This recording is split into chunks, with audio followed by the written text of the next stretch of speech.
Hey everyone, I wanted to review the Inito fertility monitor for you guys today. So if you don't know what this is, if you know what an ovulation test is, this is basically a very, very fancy ovulation test. So your typical ovulation test is like the little strip test. They're like this long, they're super skinny, and you dip it in the urine and you'll see two equally dark lines if you have had an LH peak or if you have high LH. So those are good. They can help. They definitely have limitations in women with PCOS because a lot of women with PCOS have pretty high baseline LH levels. So it makes it hard for them to actually identify when they're having a peak. So it has its limitations. That way it also has some limitations because you're not going to confirm that you actually have ovulated. It tells you that you probably did, but it doesn't actually give you any confirmation. So what this does is it tests your urine. It does a few really great things that I absolutely love. So one of them is it gives you a number value for where your hormone levels are. So it tests, like I said, LH, but it also tests E3G, I believe, which is like an estrogen metabolite, and it tests progesterone, progesterone urine metabolite, not progesterone itself, but the metabolite that ends up in your urine. And then it also tests FSH, which is follicle stimulating hormone. So all of those things are super helpful, particularly the progesterone metabolite, because that actually confirms ovulation. So that one's actually going to peak several days after your LH peak. If you ovulate, your progesterone metabolite is going to go up. So this is super cool. I love it because it actually gives you values. It doesn't just give you like a little smiley face. This is a sponsored ad, but I do really like this, and I wouldn't talk this up if I didn't. So it's, I think, $99, but I do have a coupon code that I will put right down here for you, and then I'm also going to put it in the description. You're so cute. I'm also going to put it in the description. Basically how it works is that this black thing here will slide onto your phone like this, and your phone's camera sees through here. It does all kinds of weird things. I don't know exactly how it works. Your camera starts taking pictures, and in about, I would say 15 minutes or less, it gives you all of the results. That's the only sort of downside, is that your phone is going to be tied up for about 15 minutes. But honestly, we can all use time away from our phone anyway. So particularly in the morning, it's a good way to start your morning, to not have your phone. So I'm gonna go ahead and take a test for you guys right now so that you can see the whole process as far as like hooking it up to your phone. I will in just 1 second. As far as hooking it up to your phone, putting the strip in, and then getting to see the results. So I was waiting. I've had this for a couple months, like 3 months almost now. I was waiting because I wanted to get a full cycle in to review it for you guys. So I got that full cycle. I actually got pregnant on that cycle, but I never actually recorded like this from start to finish with it. So I do want to show you guys really quick how that works. But I did get pregnant with it, which is awesome. Unfortunately, we did lose the baby, but that's something that just happens, has nothing to do with Inito. So let's get to it.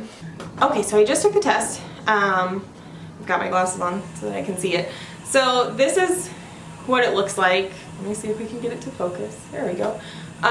So you can see the dye is running through there. I have no idea what any of that means. It doesn't end up meaning anything to us, but that way you guys can see it.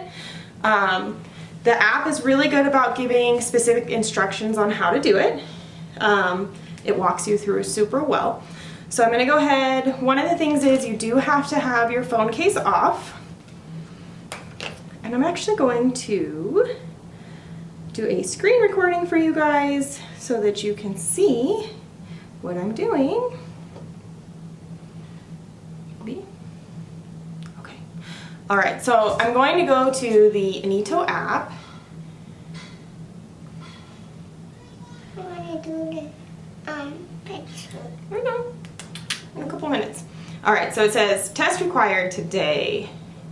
So I'm going to click the little test button at the bottom. So this is where it goes through. I've already done all of this. It even has a little timer for you.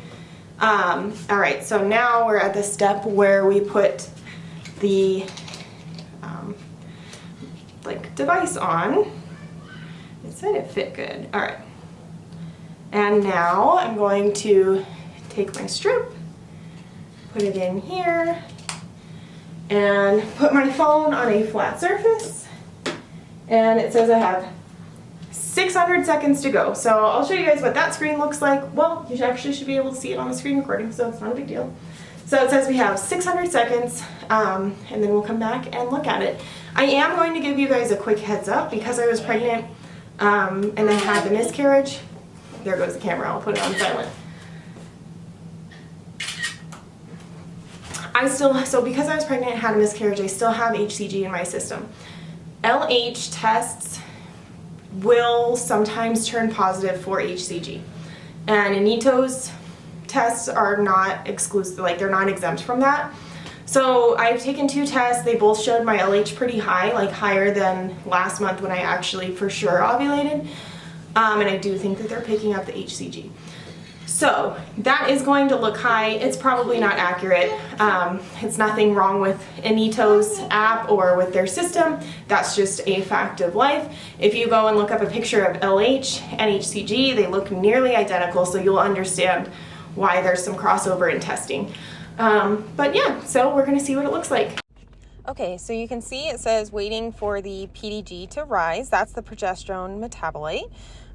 So I'm going to show you what the actual graph looks like. So like I said, that purple line at the top is the LH, and so what I've expected basically is what is happening.